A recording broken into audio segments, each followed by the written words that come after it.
Hey everyone. There was a scene in the movie Tombstone where after Wyatt and his men had just defeated Curly Bill, one of the characters says to Doc Holliday, "Doc, why are you doing this? Why are you in all this?" And Doc Holliday says, "Wyatt Earp is my friend." And the guy says, "Well, hell, I got lots of friends." And Doc Holliday then tells him, "I don't."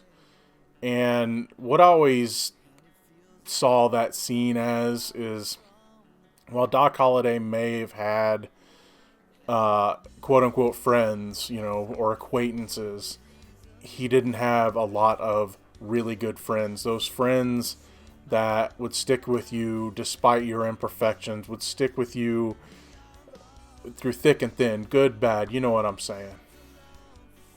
Um, and a week ago, I lost one of them friends. My brother, my brother, Aaron Rosa, they would say, uh, brother from different mothers, but he was my brother. And a week ago, he left us. Um, Aaron, I've been fearing this for a while, for a long while, because it was over 10 years ago. Aaron had kidney problems, and he finally got a new kidney. His sister gave him one of hers, and I feared everything when it came to that operation and everything else, that I might lose my brother. But he made it until now, and while it wasn't the only thing that got him, his kidney not too long ago began failing again, and he got pneumonia, and his family had been going through some stuff already that he was having to deal with. And then when he got scanned, they discovered he had an enlarged heart. So he had it rough, and they left us. And we buried him today. Buried him today. The man was only a couple years older than me.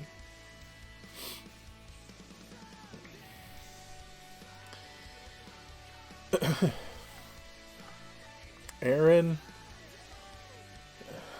Aaron was one of those people that no matter what you were going through, he was there for you. No matter if you needed to talk, you needed to laugh, you needed to cry.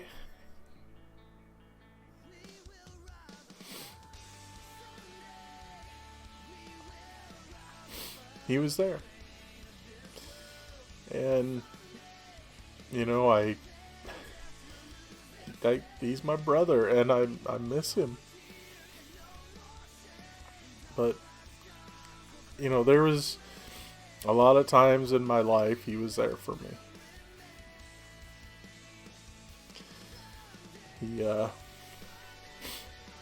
He was there for me when I got married. He was there for me when I got divorced.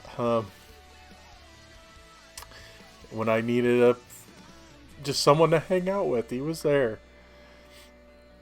When I needed someone to talk to, he was there. He was always there. And Aaron was the type of person who we should all strive to be, because Aaron always saw the best in people. I mean, if me and him are pretty polar opposite, because I'm a pessimist. He was like the eternal optimist. But that's what I loved about our friendship. Because no matter how much of the downside I was seeing, you could always see the bright side.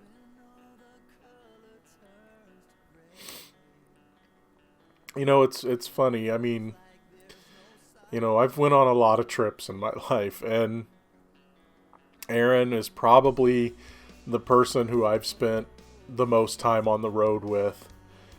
And he'd go to Comic-Cons with me. He would go to wrestling conventions with me, wrestling events, whatever, right? We tried to do that stuff together as much as we could. We hadn't been able to do a lot of it over the last few years, but he would do those things for me. He was there for me for my first big interview, and I'll never forget it because I was at Chicago Comic-Con, and I had my very first press badge from there, and I finally scored an interview with Doug Jones, the actor.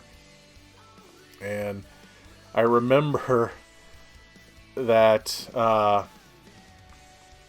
whenever we were there, the last day of the con, the day I was supposed to do the interview, I start losing my voice. And Aaron just kept saying, it's going to go well and you're going to be fine when it happens. And Aaron was the type of person, even if he didn't do it publicly, even though he would do it publicly, Aaron would pray for you and speak good words over you, whether you wanted them or not, And I remember, though it was rough, I made it through that interview, and also, though he didn't really know what he was doing, he ran camera for me and everything else for that interview, and I'll never forget it. But as much as we've done trips and things like that, though those were fun and those were amazing, we did some really, really cool stuff. It wasn't just that I'm going to remember, because it was all that time on the road. 3-4 hour trips at a time, right? And a lot of people have trouble talking the entire time on the road, but Aaron didn't.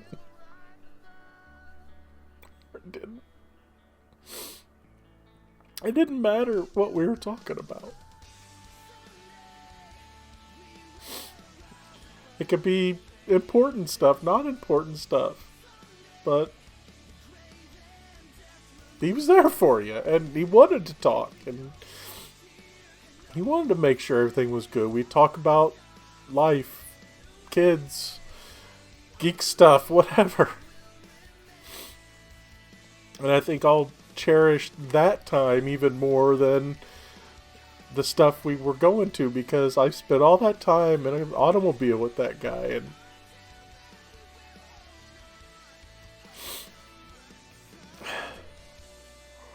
and it was just some very important times in my life, because there was times that I needed to have long talks with someone, and that guy was always there. He was always there. We didn't always get to spend all the time we wanted to together.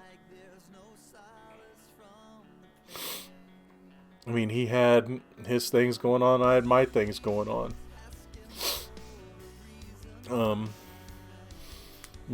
Aaron was big time into his ministry, and man, did I want to see that succeed for him, because he put so much time into it. He has what's called the cult ministry, Knights of the Lord's Table, and he was taking LARPing and using it to help kids. And he always wanted to lead people to the Lord, but he didn't, while that was his mission, he was still welcoming in kids no matter what. If some kids just wanted to come have a good time, well, it's better they do that than do drugs or anything else. And Aaron, man, I wanted to see that succeed for him. I remember we did a local convention. It's called RaiderCon, and it was its first year. And Aaron took his cult ministry there, and some of the people that do it with him, and I remember watching the people interact with him. He probably had the most popular table at the event, and kids were having a good time. They had a little battle area set up, and I could see the passion in his eyes with that. And I would have loved to have seen him turn that into something huge. He was working on a new version of it. They were going to do a different kind of LARPing. They were going to do a Fallout version with Nerf guns and things like that. So, okay, if knights and armor doesn't interest you, here's this. He had all sorts of ideas. He was pouring his blood, sweat, and tears into that. Plus, being one of the most amazing dads I know to his kids, and one of the most amazing husbands I know to his wife.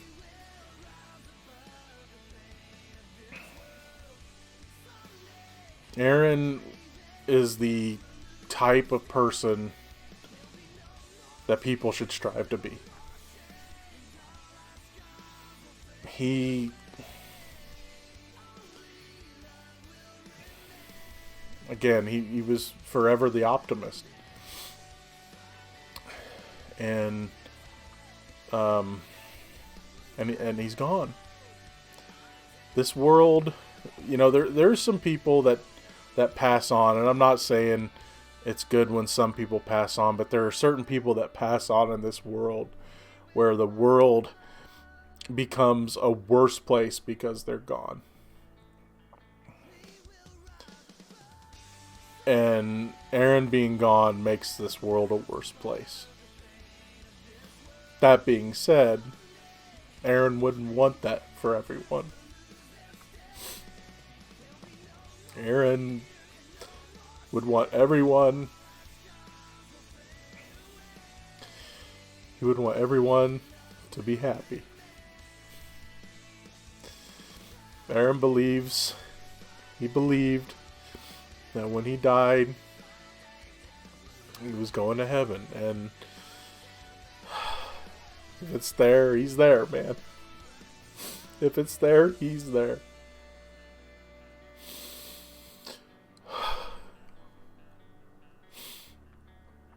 So, look, to my brother, and I think he'll appreciate this. He would have appreciated this. I never saw Aaron as my sidekick, and I wasn't his.